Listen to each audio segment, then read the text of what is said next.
Welcome back, and thank you for tuning into Cheating Tales Lab. We appreciate every single one of you.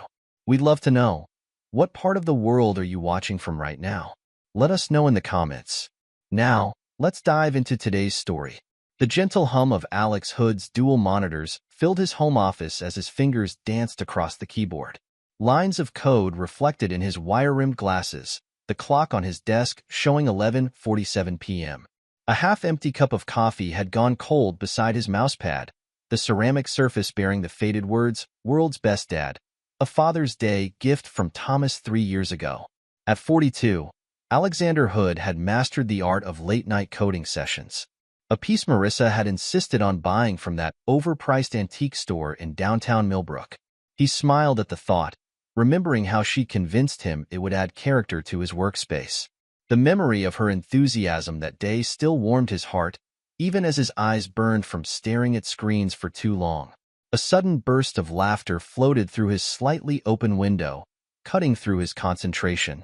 The sound was familiar, Marissa's laugh, the one that still made his heart skip a beat after 15 years of marriage. But something about hearing it at this hour made him pause. His fingers hovered over the keyboard as he listened more intently. The night air carried her voice clearly, each word a dagger to his heart. Can you believe he still has no clue? 3 kids, all yours, and he's still paying for private school. Alex's hands began to tremble. The monitor's glow suddenly seemed harsh, almost mocking. He rose from his chair, the expensive leather creaking in the silence that followed her words. His legs carried him to the window automatically, his mind refusing to process what he'd just heard. Marissa's voice continued, softer now but still clear enough.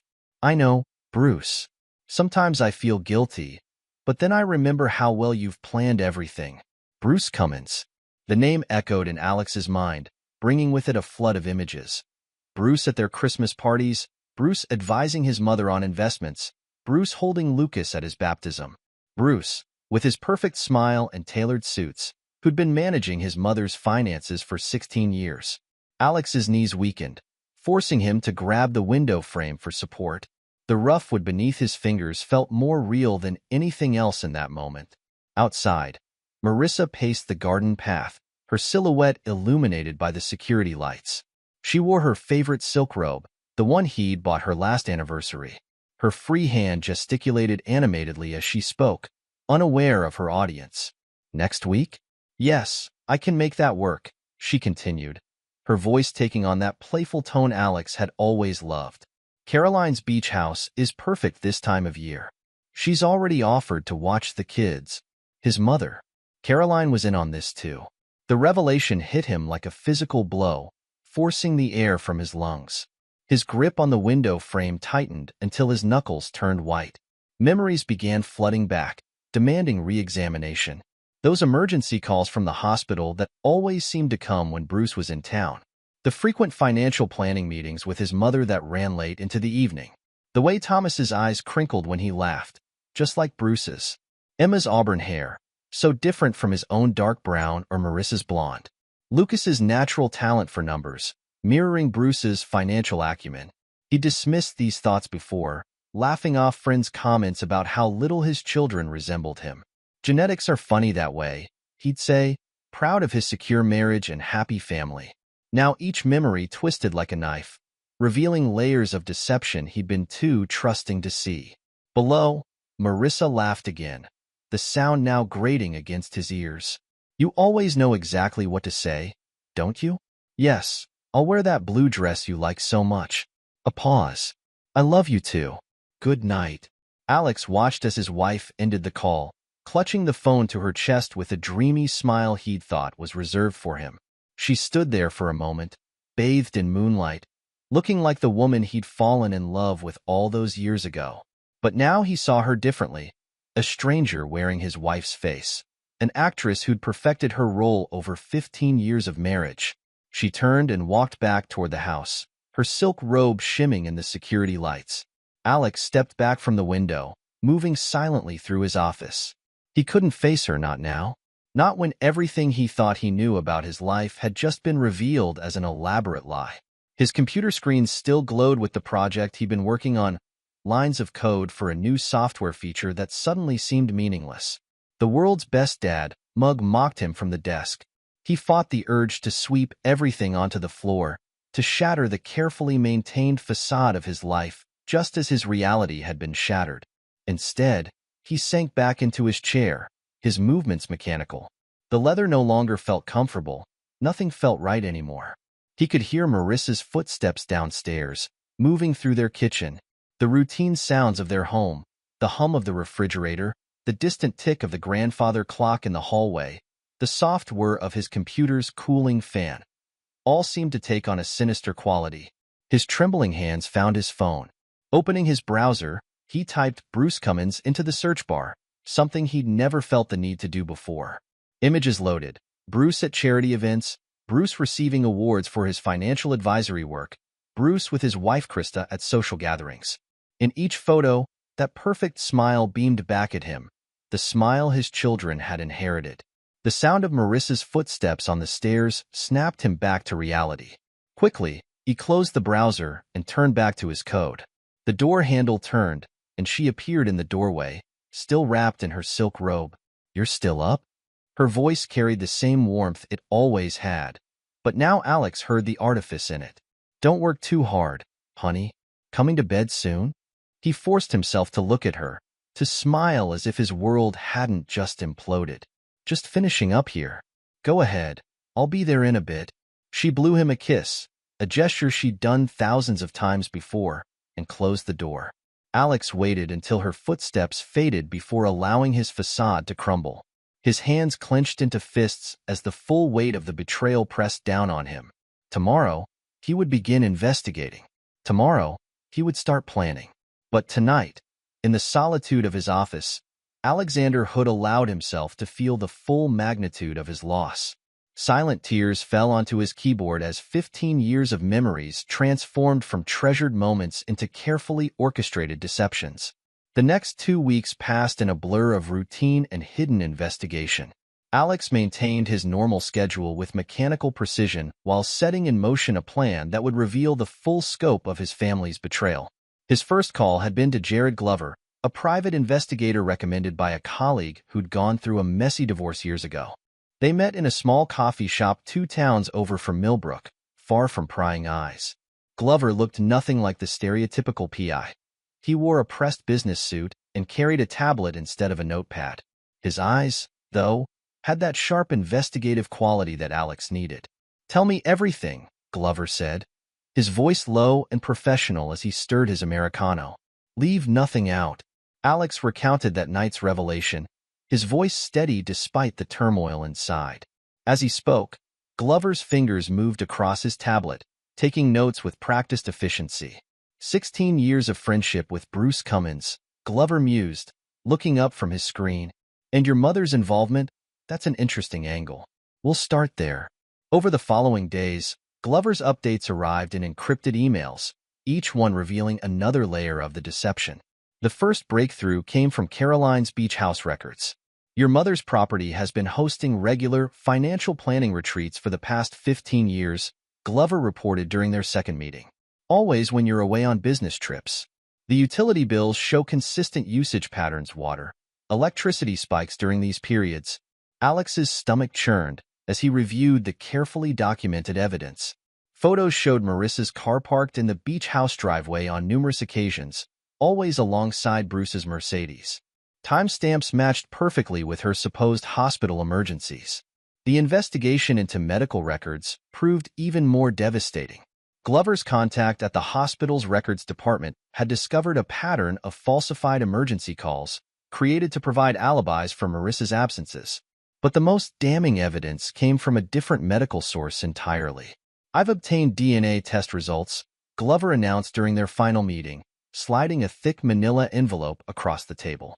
"They were conducted at a private facility in the next state. Bruce Cummins ordered them shortly after each of your children was born." Alex's hands trembled as he opened the envelope. The clinical language of genetic testing spelled out what he'd already begun to suspect. Thomas, Emma, and Lucas shared no DNA with him.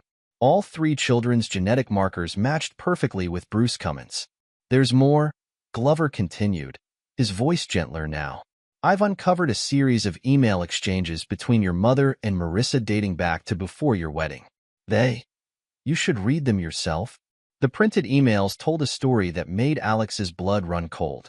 His mother had orchestrated the entire relationship, believing Bruce to be a better match for Marissa, but unable to convince her son to break off the engagement. Instead, she created opportunities for Bruce and Marissa to meet, encouraged their affair, and helped maintain their deception for over 15 years. One email from Caroline to Marissa, dated just before the wedding, was particularly revealing. Bruce is the better choice, dear, we both know that. But Alex is stable, successful enough, and completely devoted to you. This way, you can have everything, Alex's stability and Bruce's passion. Trust me, I've thought this through carefully. The betrayal had been methodically planned and executed from the very beginning. His entire marriage had been a carefully constructed lie, with his own mother as the architect. Financial records painted an even clearer picture.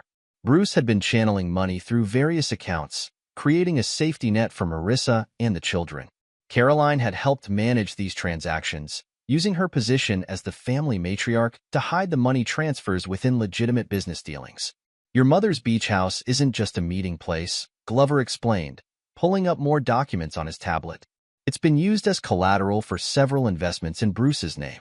The property itself is part of a complex financial arrangement that benefits both Bruce and Marissa. Alex sat back in his chair, the weight of each revelation pressing down on him. The coffee shop bustled around them, people going about their normal lives while his world continued to unravel with each new piece of evidence. What about Bruce's wife? Alex asked, suddenly thinking of Krista Waggoner Cummins, the elegant woman who'd attended countless family dinners, unknowingly sitting across from her husband's mistress. Glover shook his head. No indication she knows anything. She's as much a victim in this as you are. Though, he paused, checking his notes, there's evidence suggesting Bruce has been moving assets away from their joint accounts for years. He's been preparing for something. The investigation had uncovered a web of deception, so intricate that it took Glover nearly 30 pages to document all the connections.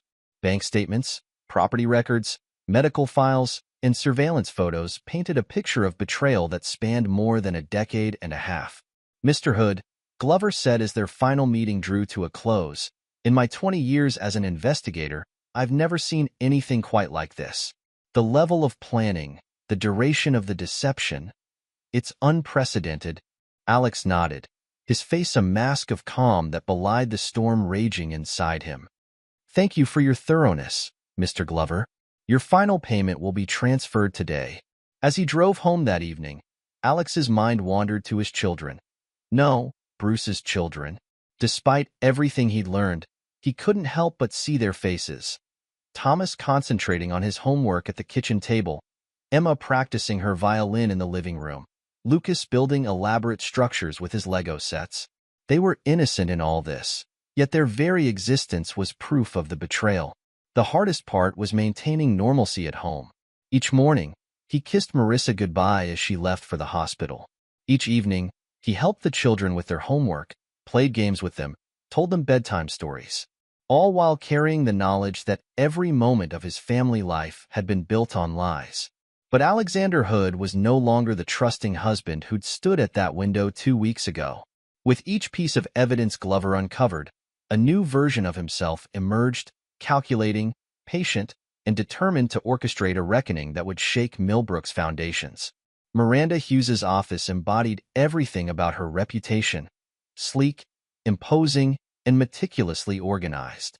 Alex sat across from her desk, watching as she methodically reviewed Glover's findings. She paused, adjusting her wire-rimmed glasses, remarkably comprehensive. Your investigator did excellent work. She looked up, her sharp eyes studying Alex's face.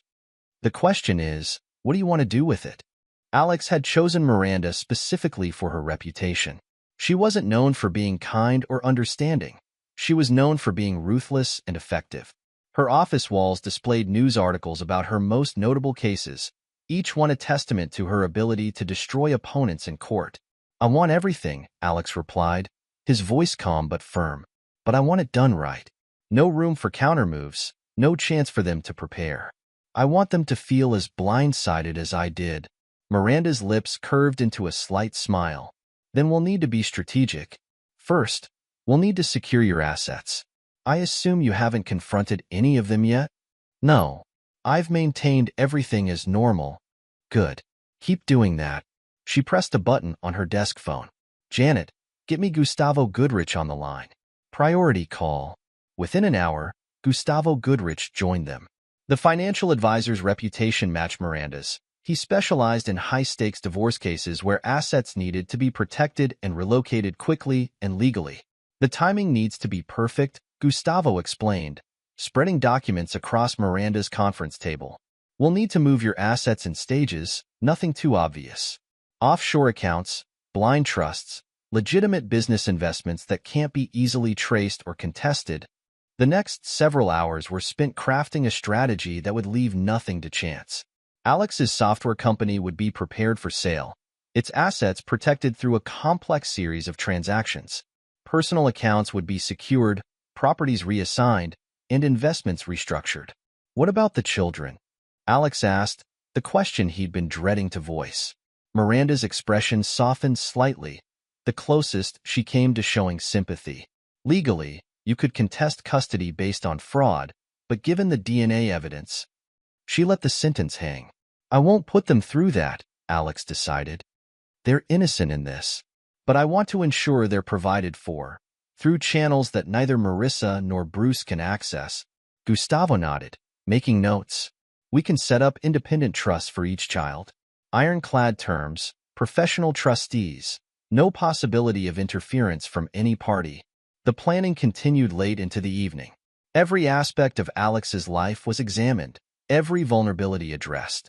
Miranda's assistant brought in dinner as they worked, the empty takeout containers piling up as hours passed. The hardest part, Miranda warned, will be maintaining normalcy at home while we put everything in place. One slip, one hint that something's wrong, and they might start moving assets themselves. Alex thought of the previous evening, helping Emma with her math homework. She looked up at him with Bruce's eyes, asking for help with fractions. The pain had been almost unbearable, but he'd smiled, explained the problem, and praised her progress. I can handle it, he assured them. I've been handling it for 15 years without knowing. I can manage a few more weeks. The next days fell into a careful routine. Mornings began with family breakfast, Alex watching as Marissa packed lunches for her and Bruce's, children. He'd kiss her goodbye, tasting the lies on her lips, then drive to work as if nothing had changed.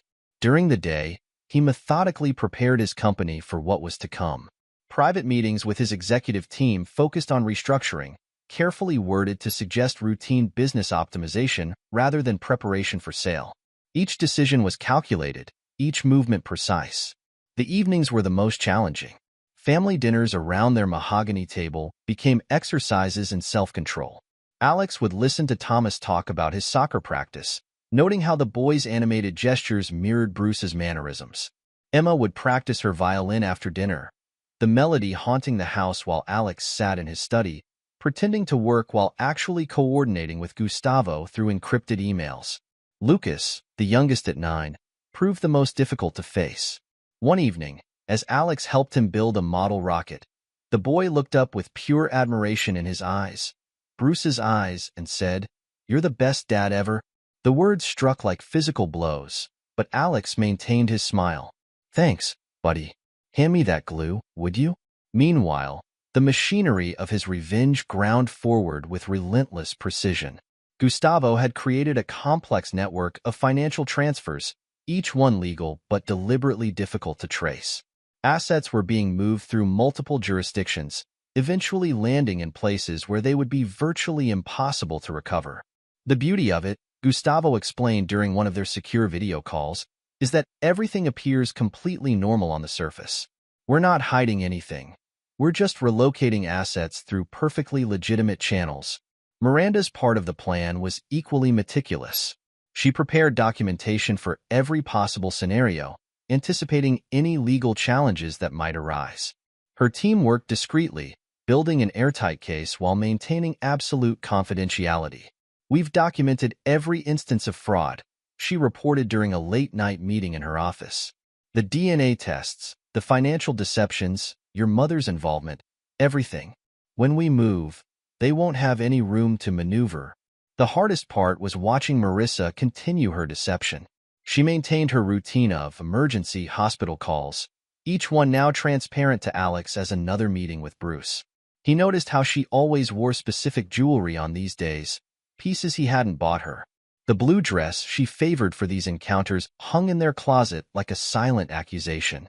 Caroline's weekly visits became exercises in restraint.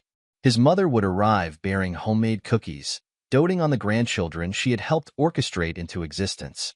She would ask about his work, about his plans, all while knowing she had helped destroy the foundation of his life. "You're working too hard, dear," she said during one such visit, reaching out to touch his arm. "You look tired. Perhaps you should take a vacation?" Alex had smiled, wondering if she was hoping he'd leave town so Bruce and Marissa could use the beach house again. "Too busy right now, Mom. Maybe later." The children remained his anchor to sanity. Despite knowing the truth about their parentage, Alex found he couldn't stop loving them. They were victims of this deception as much as he was. Each night, he would check on them as they slept, their innocent faces peaceful in the darkness. He established the trust funds as planned, working with independent trustees who would ensure the children's financial security regardless of what happened to any of the adults involved. The documentation was carefully worded to protect them from any fallout while ensuring neither Marissa nor Bruce could access the funds. "These trusts are bulletproof," Gustavo assured him. "No matter what happens, the kids will be taken care of." As weeks passed, Alex's transformation continued. The trusting husband who had stood at his office window that fateful night was gone, replaced by a strategist who saw every interaction as a move in an elaborate game. He noted every phone call Marissa made, every meeting his mother arranged, every coincidental encounter with Bruce at social events. Each piece of evidence was carefully cataloged and added to Miranda's growing arsenal. Bank statements, phone records, surveillance photos, all building toward the moment when the truth would finally be revealed. The facade he maintained was perfect. He attended school functions, hosted dinner parties, played golf with business associates, all while orchestrating the systematic dismantling of the lies that had shaped his life for 15 years. "Your poker face is remarkable," Miranda observed during one of their meetings. "But remember, when the time comes, you'll need to be prepared for the emotional fallout. This isn't just about the legal and financial aspects." Alex nodded, his expression neutral. "I've been processing the emotional aspects for weeks now. When the time comes, I'll be ready." As autumn deepened and the leaves in Millbrook began to turn, Alex's preparations neared completion. The pieces were in place, assets secured, evidence compiled, legal documents prepared. He had become the architect of a different kind of deception, one designed not to maintain lies, but to expose them. In his home office, late at night, he would sometimes stand at the same window where he'd first overheard Marissa's phone call. The garden below was empty now, the flowers fading with the season. Soon, very soon, everything would change. But for now, Alexander Hood maintained his vigil, a silent strategist preparing to unmask 15 years of betrayal. Autumn in Millbrook painted the trees in brilliant shades of amber and crimson, a stark contrast to the gray clouds gathering above the Hood residence. Inside, the house hummed with pre-Thanksgiving activity. The aroma of roasting turkey and fresh-baked pies wafted through the air, masking the tension that Alex carried in his shoulders as he adjusted the formal place settings at the dining room table. "Everything needs to be perfect," he murmured, straightening a silver fork for the third time. Each place setting contained 2 envelopes, one tucked discreetly under the napkin, another hidden in his study. Timing would be everything. Marissa bustled around the kitchen, her designer dress protected by an apron that read, "Kiss the Cook." She'd been up since dawn, preparing what she thought would be another showcase Thanksgiving dinner for their social circle. The irony of her domestic performance wasn't lost on Alex. "Honey, could you check if your mother needs help bringing in her pies?" Marissa called out, wiping her hands on her apron. "You know how she insists on making them herself." "Of course," Alex replied, his voice steady despite the knowledge of what was to come. The manila envelopes in his study felt like live ammunition, waiting to be deployed. The doorbell chimed. Bruce and Krista Cummins arrived first, perfectly coordinated in autumn colors. Bruce carried a bottle of expensive wine. Alex recognized it as the same vintage they'd shared at his 40th birthday celebration. "Alex, my friend." Bruce's handshake was firm, his smile confident. "Beautiful day for a family gathering." Krista air-kissed Alex's cheeks, her designer perfume lingering in the air. "The house looks lovely." "Marissa's outdone herself again." Alex watched as Bruce's eyes flickered toward the kitchen where Marissa was working. A subtle glance, one he'd seen countless times before, but had never understood until now. "Please, make yourselves comfortable. Drinks are in the living room." Caroline arrived next, bearing her signature pumpkin pies. Her gray hair was perfectly styled, her outfit carefully chosen to project the image of the doting grandmother. "There's my boy," she beamed, reaching up to pat Alex's cheek. "Help your mother with these, won't you?" More guests arrived, carefully selected witnesses to what would unfold. James and Patricia Wellington from the hospital board where Marissa worked. Richard Chun, Bruce's business partner. Sarah and Michael Davidson, neighbors whose teenage daughter babysat for the Hoods. The children were at the kitchen island, helping with last-minute preparations. Thomas stood tall, his movements mirroring Bruce's confident mannerisms. Emma arranged flowers in a vase, her auburn hair, Bruce's hair, caught in the afternoon light. Lucas sat swinging his legs, working on a math puzzle that showed the same aptitude for numbers his biological father possessed. "Everything's ready," Marissa announced, removing her apron to reveal her carefully chosen dress. "Shall we begin?" The guests settled around the massive dining table, a tableau of affluent suburban life. Crystal glasses sparkled under the chandelier light. Silver cutlery gleamed against crisp linen napkins. Each place setting concealed its explosive secret. Alex rose to give the traditional toast, crystal glass in hand. The room quieted, all eyes turning to him expectantly. This was the moment weeks of preparation had led to. "Before we begin," he said, his voice carrying clearly across the table, "I have something to share with a few of you." He reached beneath his own napkin, making a show of discovering the envelope. "Oh, look at this. There seems to be one for each of you." Confusion flickered across faces as others found their envelopes. Marissa's perfectly manicured fingers trembled slightly as she lifted hers. Bruce's confident smile wavered. Caroline's hand froze halfway to her glass. "Please," Alex continued, his voice taking on an edge that made several guests shift uncomfortably, "open them. I insist." The sound of tearing paper filled the silence. Alex remained standing, watching as the carefully orchestrated moment of revelation unfolded. Krista was the first to react. Her sharp intake of breath cut through the room as she stared at the photographs of Bruce entering Caroline's beach house, Marissa at his side. Dates stamped in the corner matched his supposed business trips. Bank statements showed regular transfers to offshore accounts. "What is this?" she whispered, her voice rising. "Bruce." But Bruce was staring at his own envelope, face draining of color as he recognized the DNA test results.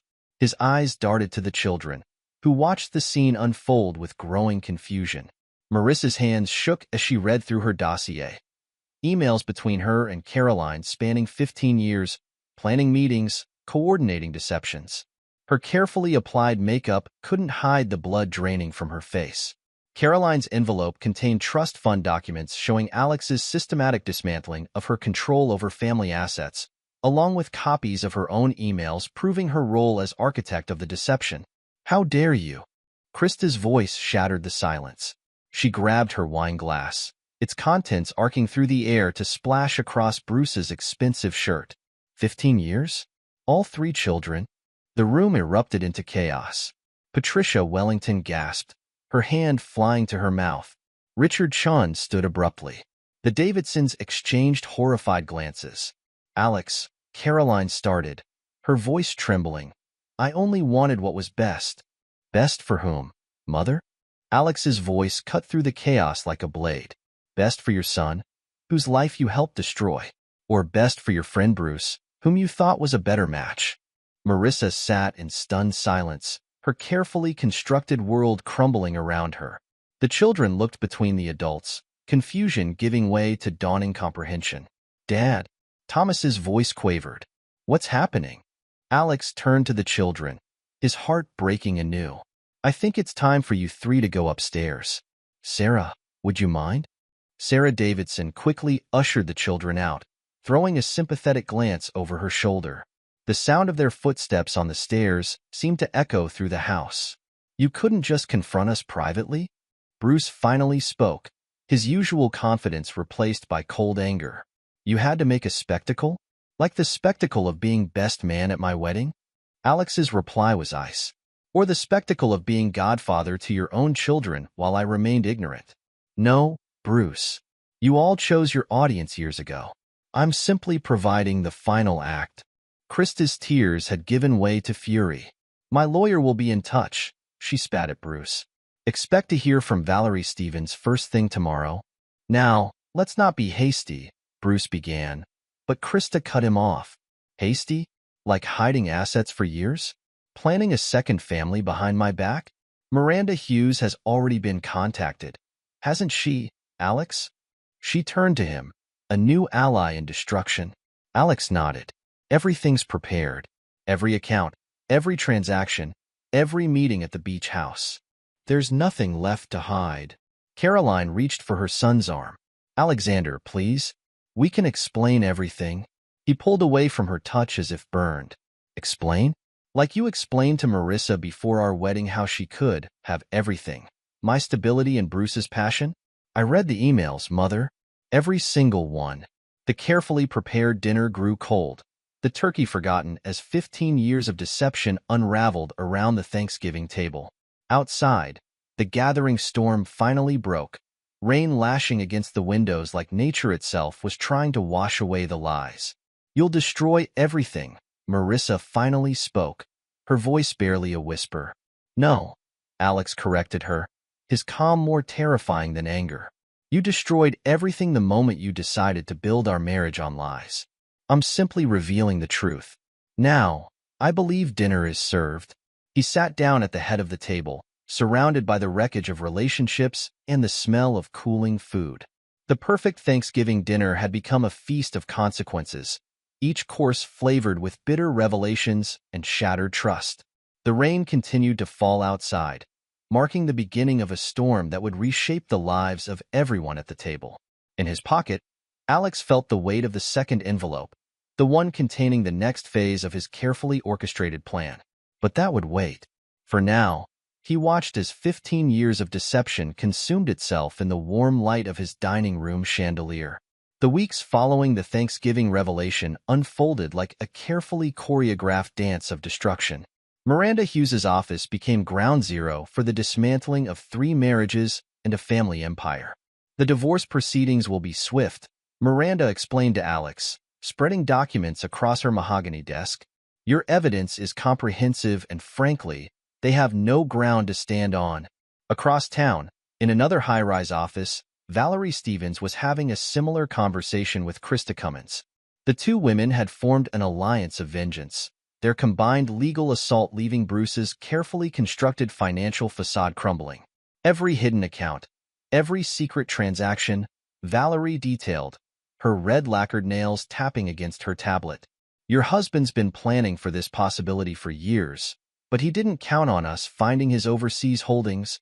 The children remained at home with Marissa, protected from the immediate fallout by their physical absence from the Thanksgiving reveal. Alex's decision to refuse custody had surprised everyone except Miranda. "Are you certain about this?" Miranda had asked during their initial post-Thanksgiving meeting. "The courts might be sympathetic, given the circumstances." Alex's response had been firm. "They've lost one father figure. I won't make them lose their home too, but I want the trust funds ironclad. Neither Marissa nor Bruce gets access to a single penny meant for the children." The trust fund arrangements became a masterpiece of legal architecture. Independent trustees, strict disbursement conditions, and educational provisions that would ensure Thomas, Emma, and Lucas would want for nothing despite their parents' choices. Marissa's attempts to contest the divorce terms met with swift, devastating responses. Each challenge was met with another piece of evidence from Alex's carefully compiled dossier. Her lawyer, James Patterson, finally advised her to accept the terms. Mrs. Hood, Patterson had said, his voice heavy with resignation, Mr. Hood's evidence is extensive and irrefutable. Fighting this will only deplete resources better saved for your children's future. The hospital board, presented with evidence of Marissa's falsified emergency calls, launched their own investigation. The prestigious position she'd held for years suddenly seemed precarious. Bruce's financial empire began to crumble under the combined assault of Alex's evidence and Krista's legal team. His clients, many of whom were prominent Millbrook residents, began quietly withdrawing their accounts. The scandal had spread through the town's social circles like wildfire. He's losing everything, Krista informed Alex during one of their strategy meetings. Her initial fury had hardened into cold determination. The house, the summer properties, most of his clients. It's what he deserves. Caroline's attempts to protect her assets proved futile. The family trust, which she'd used as a tool to maintain control over her son's life, had been systematically dismantled. Her social standing in Millbrook, built over decades, evaporated as her role in the deception came to light. I only wanted to protect you, she pleaded during an unsuccessful attempt to meet with Alex at Miranda's office. Bruce had the connections, the influence. You thought you knew better than your own son, Miranda had interrupted, her tone glacial. The documents say otherwise, Mrs. Root. Shall we review them again? The children's reaction, when finally told a carefully edited version of events, was heart-wrenching. Thomas, the oldest at 14, had locked himself in his room for days. Emma stopped playing her violin, the instrument case gathering dust in the corner of her room. Lucas, too young to fully comprehend the adult complexities, simply asked when he would see his dad again. Soon, Marissa had promised, though she had no idea if it was true. The light in her children's eyes, once so bright with innocence, had dimmed with the weight of adult deceptions. Bruce made one attempt to reach out to his biological children, sending a letter through his lawyer. Alex intercepted it through Miranda, adding it to the growing file of evidence. He's trying to establish a parental relationship now? Miranda's disgust was evident. After 15 years of playing family friend and godfather, the divorce proceedings moved with unprecedented speed, thanks to the overwhelming evidence and Marissa's eventual capitulation. The financial settlements were brutal but clean, leaving no room for future claims or complications. It's done, Miranda announced one gray afternoon, sliding the final papers across her desk. Once you sign these, you're legally free of all of them. Alex's pen hovered over the signature line. And the children's trusts? Absolutely secure. The trustees have their instructions, and the funds are protected from any attempts at access by Marissa or Bruce. They'll be provided for through college and beyond. The pen scratched across paper, the sound somehow louder than it should have been. Years of marriage, of family life, of trust and betrayal, reduced to a few signatures and legal stamps. Outside Miranda's office windows, Millbrook continued its daily rhythm, unaware that one of its most prominent families had just been officially dissolved. Snow had begun to fall, the first of the season, covering the town in a blanket of white that seemed to mock the idea of purity. There's one more thing, Miranda said, reaching for a final folder. The sale of your company. But Alex was already ahead of her, pulling out his own documents. The next phase of his plan was already in motion, though only he knew its full scope. The company sale had been arranged weeks ago, the terms negotiated through intermediaries to maintain absolute privacy. Everything's prepared, he assured her. The transfer will be complete by the end of the week. Miranda studied her client's face, noting the transformation that had occurred since that first meeting weeks ago. The betrayed husband had become something else, something harder, more focused, more dangerous in its quiet certainty. What will you do now? She asked, though she suspected he wouldn't give her a complete answer. Alex stood, looking out at the falling snow. In his mind, he could see the next steps unfolding, each one calculated and precise. But those plans would remain his alone, shared only with those who needed to know specific parts. Now, he said, I disappear. The snow continued to fall outside, erasing tracks, covering signs, making everything look clean and new. But beneath that pristine surface, Millbrook was changing. 3 marriages had ended. A financial empire was crumbling. A family had shattered. And Alexander Hood was about to vanish, leaving behind a wake of destruction that would reshape the town's social landscape for years to come. The art of disappearing, Alex discovered, required as much precision as the revenge he'd just orchestrated. Each step had to be carefully planned, each trace thoughtfully erased or redirected. The sale of his company to a competitor had been just the first move in a complex game of personal chess. Luther Haney's Singapore office overlooked the Marina Bay, the city-state's famous skyline reflecting off the water like a promise of new beginnings. The old college friend had received Alex's call with immediate understanding, no questions asked about the urgency or need for discretion. "Everything's arranged," Luther assured him via secure video call, his image slightly distorted by encryption. "The apartment, the necessary introductions, the basic infrastructure you'll need. When can you leave?" Alex glanced around his nearly empty home office, most of his personal items already packed or disposed of. "The company sale finalizes tomorrow. I'll be on a plane the day after." The mechanics of vanishing proved surprisingly complex. Miranda Hughes had handled the legal aspects, ensuring everything was properly documented while revealing nothing about his destination. Gustavo Goodrich had created a labyrinth of financial transfers that would make tracking his movements nearly impossible. "Your assets are secured," Gustavo confirmed during their final meeting. "The transfers will complete through various jurisdictions over the next few weeks.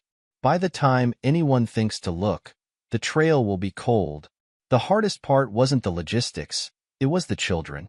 Alex spent one last evening in his study, writing 3 letters to be delivered years in the future. Each one explained his actions, his love, and his reasons for leaving. Miranda would hold them until the right time, when they were old enough to understand. "Dear Thomas," he began the first letter, his pen hovering over the expensive stationery. "By the time you read this, you'll be 18, and you'll know the truth about everything that happened." He wrote until dawn, pouring his heart into each letter, explaining his choices, his love, and his hopes for their futures. The trust funds would ensure their education and opportunities, but these letters would give them something money couldn't buy: understanding. The day of his departure arrived with a crisp winter morning. His home, now empty of personal belongings, echoed with memories he'd never revisit. He walked through each room one last time, remembering the life he'd built and lost. In the kitchen, where family breakfasts had once filled the air with laughter and the scent of coffee. In the living room, where Emma had practiced her violin while Lucas built his Lego cities on the carpet. In Thomas's room, where father and son had spent countless hours discussing soccer strategies and school projects. His final stop was his office, where everything had begun that autumn night. The window still looked out over the garden, though the flowers were long dead now, buried under winter's first snow. He touched the glass one last time, remembering Marissa's voice floating up through the darkness, shattering his world. Luther's arrangements proved flawless. A private car arrived exactly on schedule, the driver discreet and professional. Alex's luggage, carefully curated to reveal nothing of his destination, was loaded without fuss. "The first flight is to London," Luther had explained during their last call. "Then a series of connections that'll make tracking impossible. By the time anyone realizes you're gone, you'll be established somewhere they'd never think to look." Miranda met him at her office for a final review of the arrangements. "Everything's in place," she confirmed, her usual businesslike tone softened slightly. "The letters for the children are secured in my private safe. The trust fund arrangements are ironclad. The company sale is complete." She paused, studying his face. "Are you sure about this?" Alex nodded, tucking the documents into his briefcase. "It's the only way. They all took everything from me slowly, piece by piece, over 15 years. Now I'm choosing to leave on my own terms. What should I tell them when they ask?" "Tell them whatever you want. By then, I'll be gone." The international terminal at the airport hummed with pre-dawn activity. Alex walked through security with his new documents, each step taking him further from the life he'd known. His phone, his old phone, rested in Miranda's office safe, along with every other traceable connection to his past. As he waited at his gate, he thought about what he was leaving behind. The ruins of his marriage, the betrayal of his mother, the children he'd raised and loved, who would have to find their way without him. The company he'd built from nothing, now sold to competitors who would reshape it in their own image. But he was leaving something else too. The naive trust that had allowed others to deceive him for so long. The belief in family bonds that couldn't be broken. The assumption that love was enough to ensure loyalty. The morning sun broke through the airport's massive windows as his flight was called. Alex stood, shouldering his carry-on bag. He handed his boarding pass to the gate agent, not looking back at the terminal, at the city beyond, at the life he was leaving behind. As the plane lifted off into the dawn sky, banking over Millbrook one last time, Alex closed his eyes. Below him, his past grew smaller and smaller until it disappeared completely, lost in the clouds that separated him from everything he'd once believed was true. In his briefcase, Luther's detailed instructions waited alongside new identification documents and banking information. Somewhere across the world, a new life was taking shape, one that would be entirely his own, free from the web of lies that had entangled him for so long. The plane climbed higher, leaving Millbrook, its secrets, and its betrayals far behind. Alexander Hood, the betrayed husband, the deceived son, the non-biological father, vanished into the morning sky, becoming someone else entirely, someone whose story was yet to be written. In his wake, he left a town in turmoil, a family in ruins, and a legacy of truth that had shattered the careful facades of Millbrook's most respected citizens. But most importantly, he left on his own terms, choosing the manner and moment of his disappearance, denying them the satisfaction of seeing the impact of their betrayal. Miranda Hughes stood at her office window, watching the contrails of Alex's plane dissolve into the winter sky. On her desk, 3 sealed letters waited in their envelopes, each marked with a future date and a child's name. The final pieces of Alexander Hood's carefully orchestrated exodus were in place. The snow continued to fall over Millbrook, covering everything in clean, pure white, as if trying to erase the events of the past weeks. But beneath that pristine surface, nothing would ever be the same. The man who had exposed 15 years of lies had vanished, leaving behind a town forever changed by the truth he'd revealed. The Singapore skyline glittered against the pre-dawn sky as Alexander Hood reviewed the final acquisition documents. At 52, he barely resembled the man who had fled Millbrook a decade ago. His dark hair now carried distinguished streaks of silver at the temples, and years of martial arts training had transformed his once soft programmer's physique into lean muscle. But the biggest changes weren't physical. They were written in the steel of his gaze and the quiet confidence of his movements. The Millbrook Tech Park acquisition papers are ready, Mr. Hood, his executive assistant, Wei Chun, announced, placing a leather portfolio on his desk. The board meeting is scheduled for 9 a.m. Eastern Time. Alex checked his Patek Philippe watch, a small indulgence that marked his first billion, and nodded. Thank you, Wei. Is the video conference set up? Yes, sir. Though I still think you should consider handling this in person. Alex's lips curved in a slight smile. Hood Innovations occupied the top 10 floors of Singapore's most prestigious business tower, a far cry from his humble startup days. The company had revolutionized supply chain management through blockchain technology, becoming a major player in the Asian tech market. Now, it was time to return home on his terms. The video conference screen flickered to life, revealing the Millbrook Tech Park boardroom. 10 years had changed the faces around the table, but not the desperate hope in their eyes. The once proud technology hub of Millbrook had fallen on hard times, making it perfect for Alex's purposes. Good morning, ladies and gentlemen. Alex's voice carried the subtle authority of success. Let's discuss the future of Millbrook Tech Park. Board Chairman David Foster, his hair grayer than Alex remembered, leaned forward. Mr. Hood, while we appreciate Hood Innovations' interest, some board members have expressed concern about a remote acquisition. Remote. Alex's chuckle held no humor. Mr. Foster, I know Millbrook better than anyone in that room. I built my first company there. Recognition flickered across several faces. Foster's eyes widened. Alexander Hood? The same Hood who? The very same, Alex confirmed. though I'd prefer we focus on business rather than history. The acquisition proposal was comprehensive, a complete revival of the tech park, with Hood Innovations establishing its Western headquarters there. The numbers were impressive enough to silence any objections about his past. This would bring hundreds of jobs to Millbrook, Foster mused, flipping through the proposal. The economic impact would be transformative, Alex finished. Your technology hub is struggling because it never evolved. We'll change that. Hood Innovations specializes in next-generation supply chain solutions. Blockchain technology, AI integration, automated logistics, everything the modern tech sector needs. The board's questions were technical, focused on financials and implementation timelines. No one dared mention the scandal that had driven him from Millbrook a decade ago, though Alex could see the knowledge in their eyes. As the meeting concluded, Foster cleared his throat. There's one more thing, Mr. Hood. Your return will generate significant local interest. I'm aware. Alex's voice remained neutral.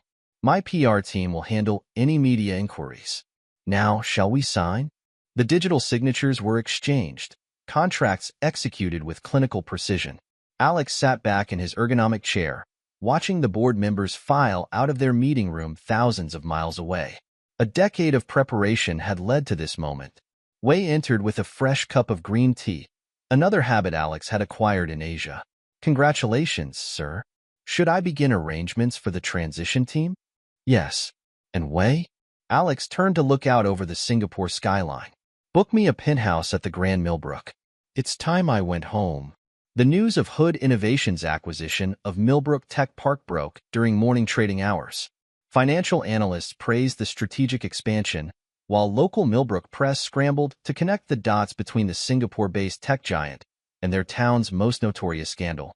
Alex watched the coverage from his private jet 3 days later, sipping a single malt scotch as headlines scrolled across his tablet. Hood Innovations acquires struggling Millbrook Tech Park. Prodigal son returns. Alex Hood's billion-dollar comeback. From scandal to success. The resurrection of Alexander Hood. The flight from Singapore to Boston's Logan International Airport gave him time to review the changes he'd orchestrated. Hood Innovations' Western headquarters would transform the tech park into a cutting-edge facility. The local economy, which had stagnated in recent years, would experience a renaissance. And Alexander Hood would return not as a victim of betrayal, but as the architect of Millbrook's future. Landing at Logan, Alex found his chosen vehicle waiting, a midnight blue Bentley Continental, understated but unmistakably powerful. The drive to Millbrook gave him time to reacquaint himself with the landscape of his past. The town had changed less than he expected. The same Victorian houses lined the main streets, their facades perhaps a bit more weathered. The shopping district showed signs of economic struggle, more vacant storefronts than he remembered. But as he approached the tech park, the future was already visible in the construction equipment and renovations underway. The Grand Millbrook, the town's only luxury hotel, had prepared his penthouse suite with painstaking attention to detail. From its windows, Alex could see his old neighborhood, including the house where his life had unraveled a decade ago. New families lived there now, unknowing of the drama that had played out within those walls. Welcome back to Millbrook, Mr. Hood, the hotel manager said, handing over his key card. Is there anything else you require? Alex smiled, his expression revealing nothing of his thoughts. No, thank you. Everything is exactly as it should be. That evening, he stood at his penthouse window, watching the sun set over the town that had both made and broken him. Tomorrow, the business of transformation would begin. Hood Innovations would remake Millbrook's technological landscape, while its CEO's return would force the town to confront its past. His phone buzzed with a message from Miranda Hughes. Everything's ready. The children received their letters last month, as scheduled. Alex nodded to himself, slipping the phone back into his pocket. The first act of his return was complete. Now came the harder part, facing the people whose lives his disappearance had altered forever, and showing them exactly what they had underestimated. The lights of Millbrook twinkled below, a constellation of memories and possibilities. Alexander Hood had returned, bringing with him the power to reshape the town's future. The betrayed husband had become something far more formidable, a force of change that would transform Millbrook into a testament to his resilience and success. The Hood Innovations welcome reception filled the Grand Millbrooks ballroom with the town's business and social elite. Alex stood, watching the crowd while appearing to admire the view. A decade of Asian business dealings had taught him the value of careful observation. He noted how the crowd unconsciously divided itself, those who remembered the scandal keeping a respectful distance, while younger entrepreneurs and tech professionals gravitated toward him, eager to connect with the billionaire CEO. The power dynamics had shifted seismically since his departure. "Mr. Hood?" A familiar voice made him turn. Marissa stood there, her blonde hair now streaked with gray, wearing a dress that had seen better days. The years hadn't been kind to her, etching worry lines around her eyes that makeup couldn't quite conceal.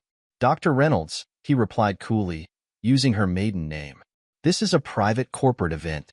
I need to talk to you about the children," she pressed, her voice low but urgent. "About support. The trust funds have provided everything as promised." Alex cut her off, his tone carrying the weight of boardroom authority. "Your financial difficulties are your own concern." Her face flushed. "They're your children too, regardless of biology. You raised them. Until I discovered 15 years of systematic deception," he finished, taking a measured sip of his whiskey. "How is Bruce these days? I heard the accounting firm keeps him busy." The mention of Bruce made her flinch. After his financial empire crumbled, Bruce Cummins had been forced to take a position as a junior accountant, his reputation in ruins. The mighty financial advisor reduced to reconciling other people's books. "You've made your point," Marissa hissed. "You've won. You're successful. We're struggling. Isn't that enough?" Alex turned to face her fully, his expression impassive. "This isn't about winning, Marissa. This is about consequences. Every choice has them, yours, Bruce's, my mother's, and mine. I chose to rebuild. What did you choose?" Before she could respond, a commotion near the ballroom entrance drew their attention. Thomas, Emma, and Lucas, now 24, 22, and 19 respectively, stood in the doorway, their presence causing a ripple of whispers through the crowd. Alex had seen photos. Of course, Miranda kept him updated on their major life events. But seeing them in person, as adults, made his chest tighten. Thomas had grown into his features, looking so much like Bruce it was startling. Emma carried herself with a dancer's grace, her auburn hair swept up elegantly. Lucas, the youngest, clutched a familiar envelope in his hand, the letter Alex had left with Miranda. "Dad," Thomas spoke first, his voice deeper than Alex remembered. "Or should we call you Mr. Hood now?" "That depends on you," Alex replied carefully. "I assume you've read the letters." Emma stepped forward, her movements precise. "We have. All these years, we thought you'd abandoned us. But you were watching over us, weren't you? The anonymous college recommendations, the internship opportunities that seemed to appear at exactly the right moments. The trust funds were meant to ensure your futures," Alex explained, aware of the growing audience around them. "Your choices were your own." Lucas, who'd recently started at MIT, finally spoke. "Why didn't you tell us the truth back then? Why wait until we were 18? "Because you deserved a childhood free from adult betrayals," Alex answered, meeting each of their gazes in turn. "Your mother and Bruce's choices weren't your burden to bear." Marissa made a choked sound, but Emma silenced her with a look that spoke volumes about their relationship. "We've made our own judgments over the years," she said quietly. "Watched how everyone handled the aftermath of what happened. The letters explained everything," Thomas added. "But we'd already figured out most of it. The way Mom and Bruce acted after you left. How Grandmother tried to buy our affection with gifts while living off her reduced allowance." Speaking of Caroline, Alex's tone carried a hint of steel. "How is my mother?" "Living in Sunset Grove Retirement Community," Lucas supplied. "She tries to convince everyone there that she's just downsizing by choice." The irony wasn't lost on anyone.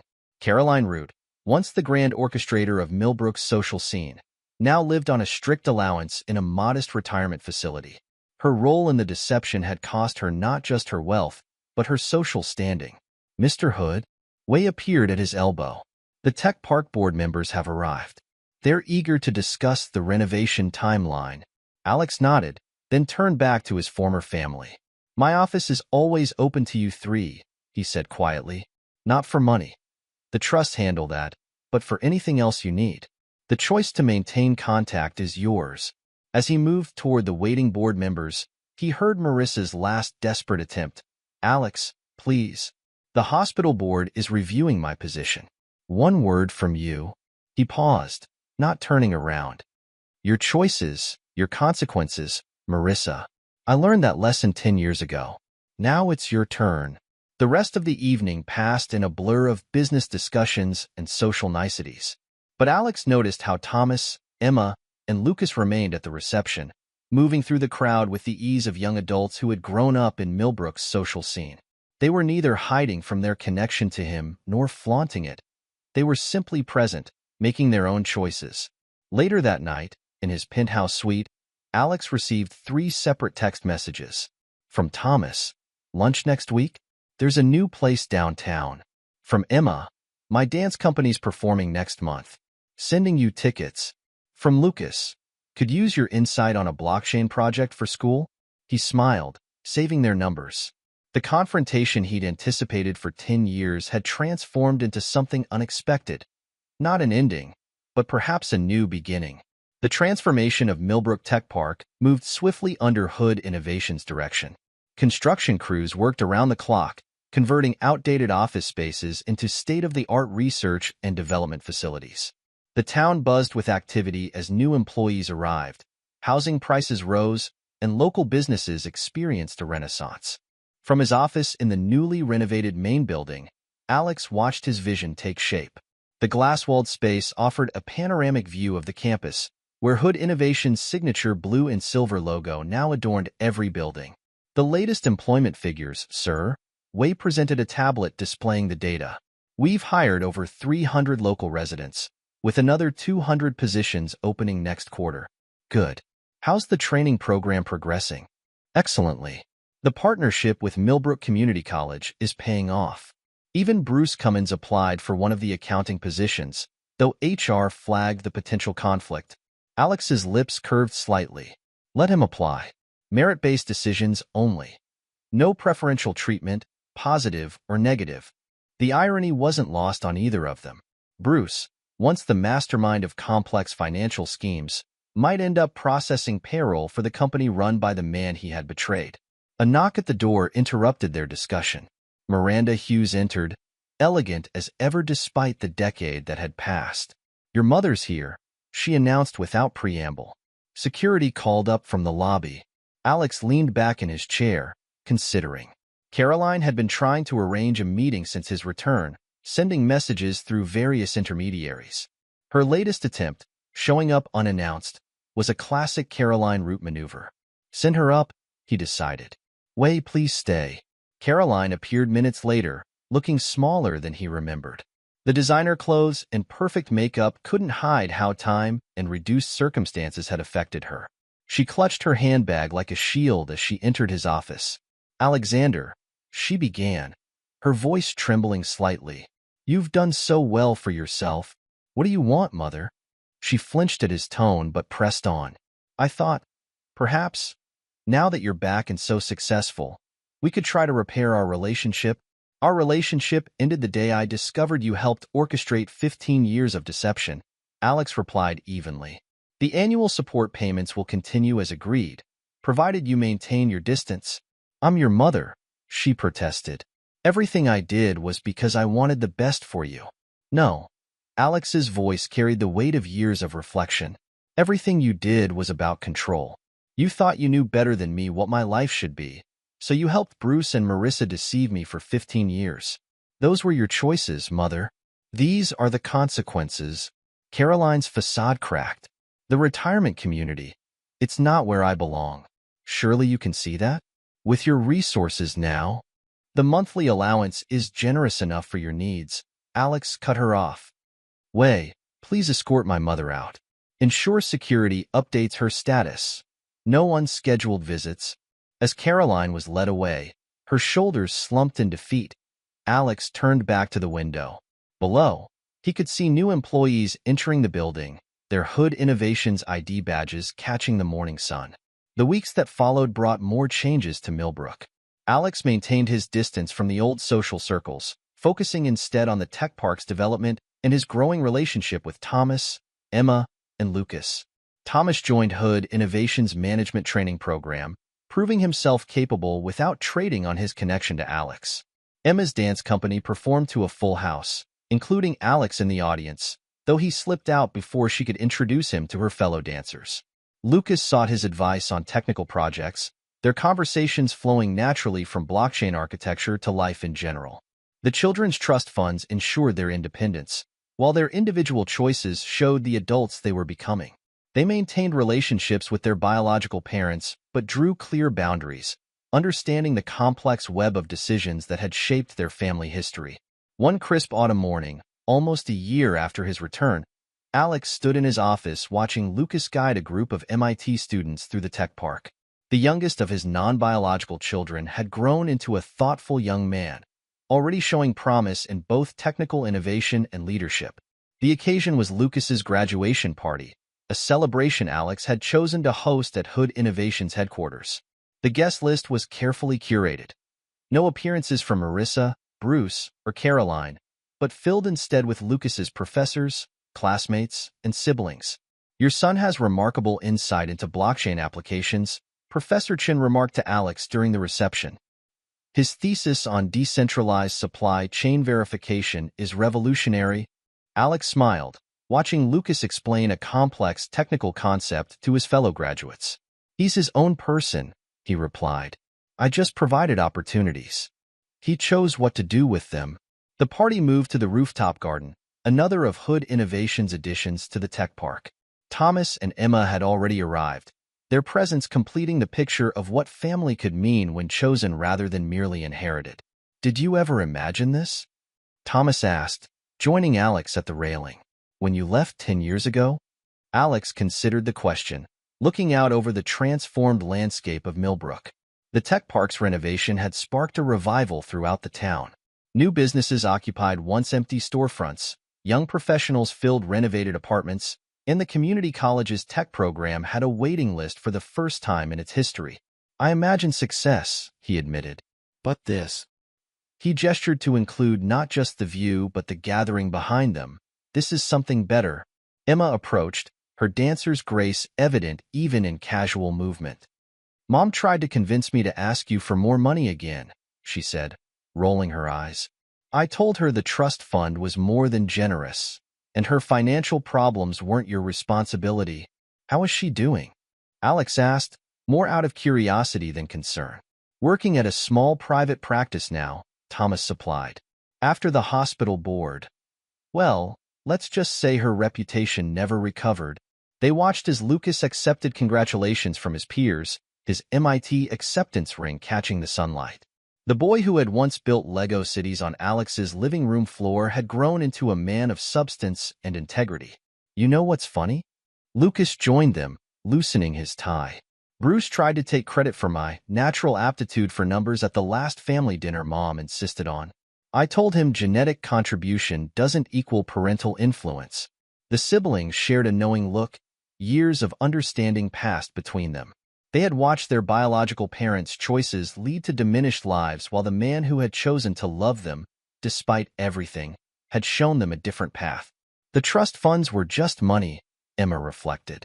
"What you really gave us was an example of how to handle betrayal with dignity, how to rebuild without losing ourselves, and how to choose who we want to be," Thomas added, "regardless of DNA." The sun began to set over Millbrook, painting the sky in shades of amber and gold. Below, the tech park's lights began to illuminate, creating a constellation of progress and possibility. The town that had witnessed Alex's humiliation now stood as a testament to his resilience. "I got offered a position in Singapore," Lucas announced suddenly. "Hood Innovations R&D division. Before you say anything, I applied through normal channels, used a different last name. Earned it on my own merits." Alex nodded, pride evident in his expression. "When do you start?" "That depends," Lucas grinned. "Think you could show me around your side of the world first? Maybe introduce me to that martial arts instructor you mentioned?" The request hung in the air, representing more than just a job or a trip. It was an acknowledgement of the relationship they had built, one founded on choice rather than obligation. "I'd like that," Alex said simply.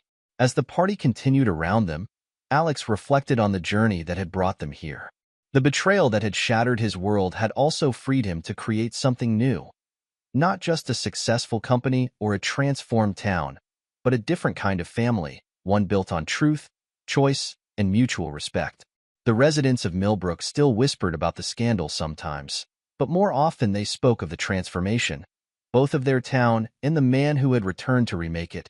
They pointed to the Hood Innovations campus as a symbol of what was possible when tragedy became fuel for triumph.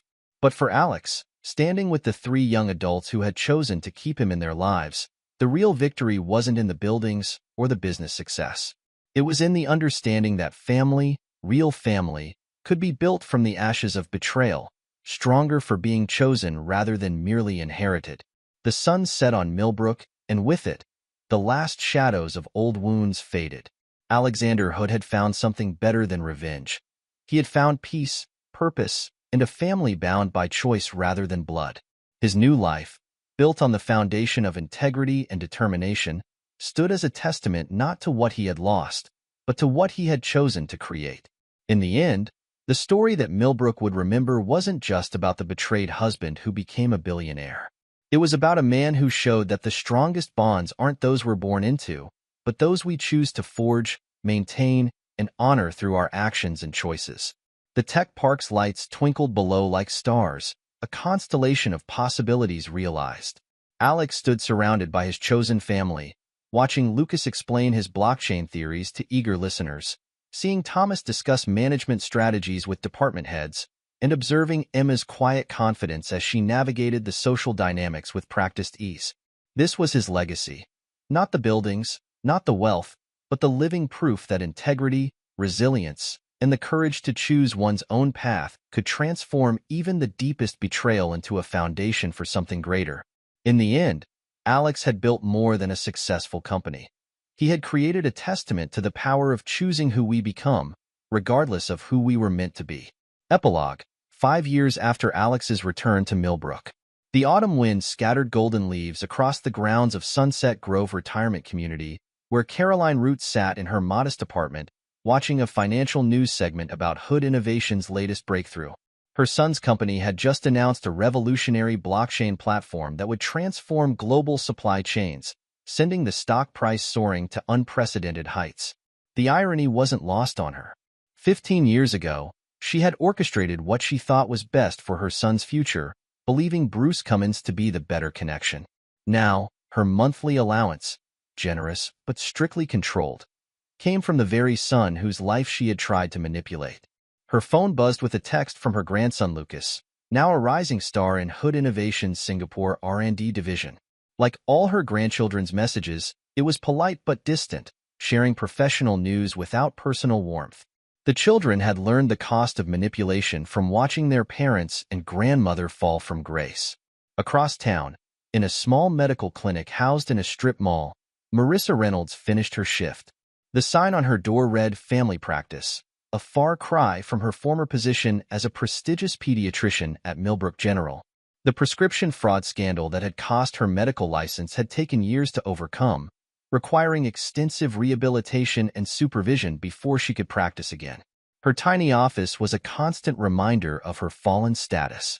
Where once she had commanded a large private practice within the hospital, now she treated minor ailments in a clinic that catered to those without insurance.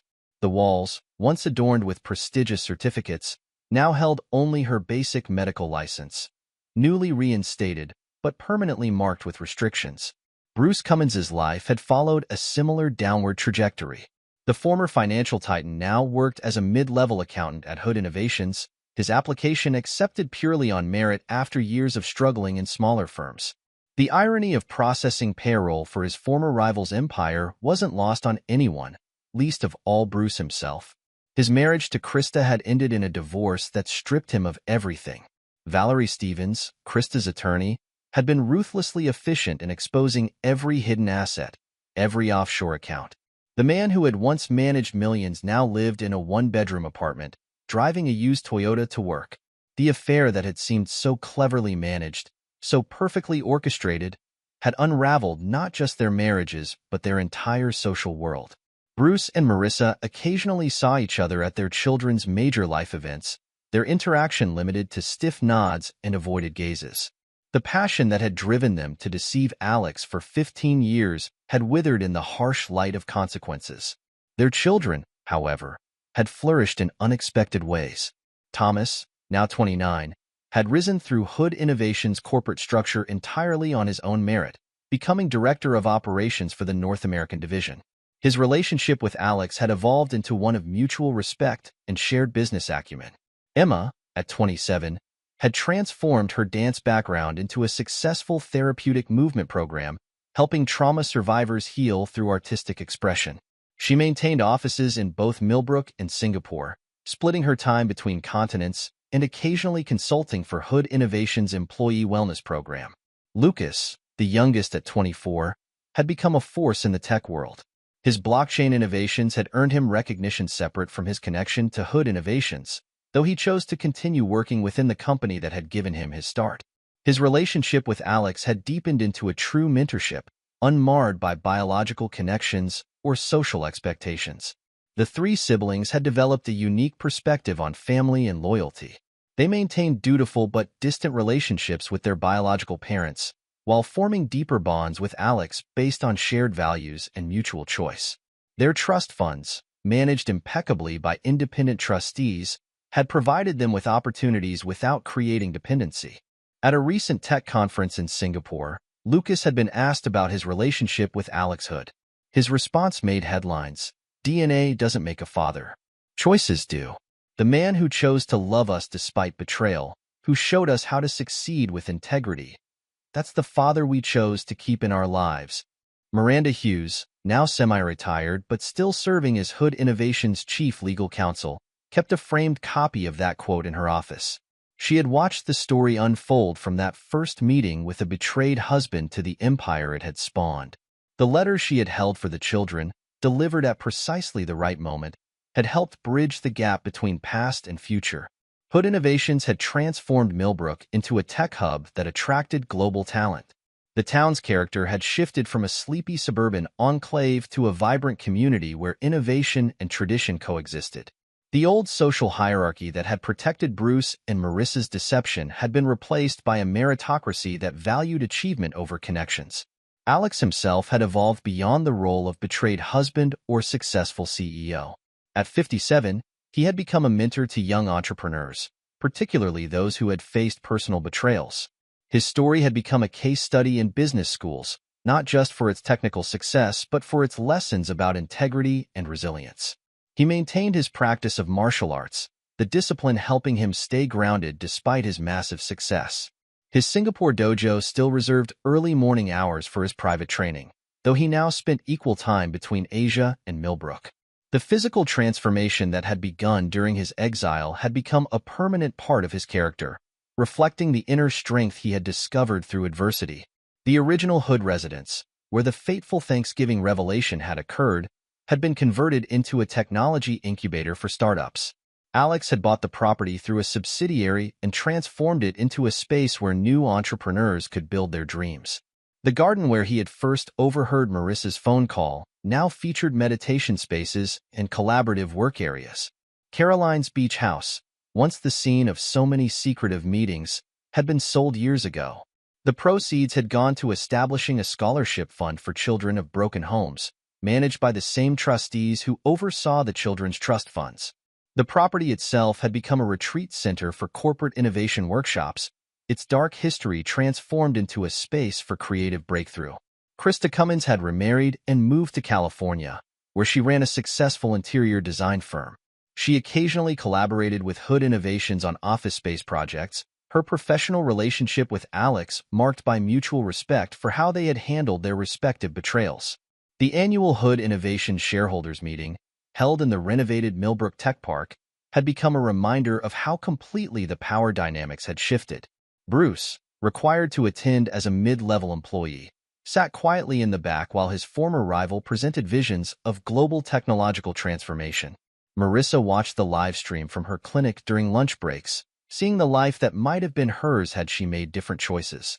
Thomas, Emma, and Lucas attended these meetings as both shareholders and family members, their presence a testament to the complex ways that choice could transcend biology. They had learned to navigate their dual heritage with grace, acknowledging their biological parents while choosing to emulate the values Alex had demonstrated. On particularly clear days, Alex sometimes stood in his office atop the Hood Innovations Tower, looking out over the town that had witnessed both his humiliation and his triumph. The view reminded him of his Singapore office, though the landscapes could not be more different. Both perspectives represented the same truth, that success was the best revenge, but peace was an even better victory. His relationship with his children had evolved into something unique in the annals of family dynamics. They were bound not by obligation or DNA, but by shared values and mutual choice. Each had found their own path while maintaining the connection they had chosen to preserve. During a recent graduation ceremony at MIT, where Lucas had been invited to give the commencement speech, the young man had spoken about the nature of family and choice. We are not defined by the actions of others, even those closest to us. We are defined by how we choose to respond, by the integrity we maintain in the face of betrayal, and by the relationships we choose to honor. The speech had gone viral, prompting renewed interest in the story that had become almost mythical in Millbrook. Local papers ran retrospectives, comparing the town before and after the Hood Innovations transformation. The contrast was stark, not just in economic terms, but in how the community valued truth over social pretense. Marissa and Bruce's affair, once the scandal of Millbrook, had become a cautionary tale about the cost of deception. Their choices had cost them not just their marriages and social standing, but their professional dignity and their children's respect. They lived with the daily reminder of their decisions, watching from the sidelines as the man they had betrayed reshaped the world they had once thought they controlled. Caroline's role as the architect of deception had earned her a special place in the town's cautionary legends. Her belief that she knew best, that she could orchestrate her son's life without consequences, had cost her everything she valued: wealth, social position, and most importantly, her relationship with her son and grandchildren. Yet the story that emerged wasn't ultimately about revenge or justice. It was about transformation of a man, a family, a town, and the very nature of success. Alex Hood had shown that the strongest relationships are those we choose to maintain, that integrity is more valuable than social position, and that true family can be built from the ashes of betrayal. The tech park stood as a physical testament to this transformation, its innovative architecture reflecting the changes in the town's character. But the real monument was invisible.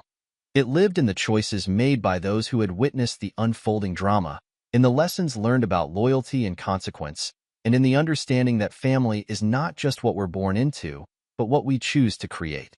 As autumn painted Millbrook in shades of gold and crimson, the town remained a living testament to the power of choice over circumstance, of integrity over deception, and of the peace that comes from building something new rather than dwelling on what was lost. The betrayed husband had become not just a success story, but a symbol of how to transform pain into purpose, betrayal into breakthrough, and loss into legacy. The story of Alexander Hood and the choices that reshaped Millbrook continued to influence new generations, reminding them that our lives are not determined by what others do to us, but by how we choose to respond.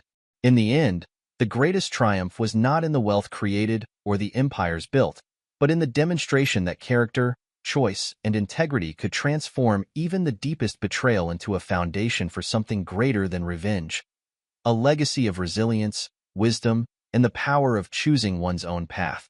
This is where our story comes to an end. Share your thoughts in the comments section. Thanks for your time. If you enjoy this story, please subscribe to this channel. Click on the video you see on the screen, and I will see you there.